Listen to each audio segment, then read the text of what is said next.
8 WSOP bracelets, $16 million in tournament winnings, I know you're coming for me.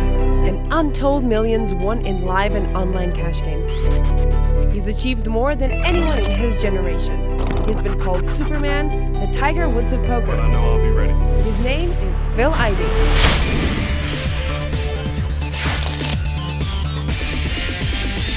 Shooting straight from the hip. As a teenager, Ivey played low-stakes cash games in Atlantic City by using a fake ID. He honed his skills through trial and error, and at 21, finally revealed his true identity to locals. The player they came to know as No Home Jerome was really Phil Ivey, future champion. Phil Ivey burst upon the poker scene like no other player maybe in history.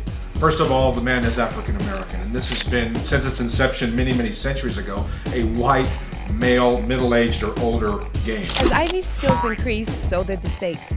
He began traveling for games, and in 2000, in Mississippi, he won his first open tournament. And soon after, he earned his first gold bracelet, becoming the first player ever to defeat Amarillo Slim heads-up in a WSOP event. Tiny box. 2 years later, he became the fourth player in the WSOP history to win 3 bracelets in a single year. He's added 4 more bracelets to bring his WSOP total to 8. Phil Ivey coming into this was different in every way, shape, or form. Physically, the way he played, the way he looks at the game, and his entire way of going about and doing things, he's almost become a myth. Ivey's fame grew, and with all eyes squarely on him, he became the face of then upstart online room Full Tilt Poker and won the 2005 Bluff Magazine Player of the Year award. The mainstream took notice as he was featured on ESPN's E60 and graced the cover of their magazine. Ivey also figured as key character in author Michael Craig's book The Professor, The Banker, and The Suicide King, which tells the story of a coalition of Las Vegas pros who played a nosebleed stakes limit hold'em match against billionaire Texas banker Andy Beal. Ivey's personally beat Beal out of $16.6 million over 3 days. He is acknowledged as certainly one of the very best players in the world, and a player that maybe has not yet peaked, which is a very frightening thing. Ivey's achievements gave him a mystique unlike any other pro.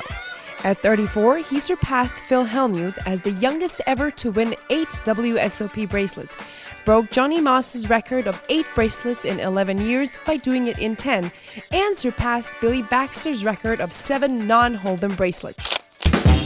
After Full Tilt Poker's post-Black Friday collapse in 2011, Ivey wanted to avoid the spotlight, but it found him anyway. He sued Full Tilt for breach of contract and refused to play the WSOP.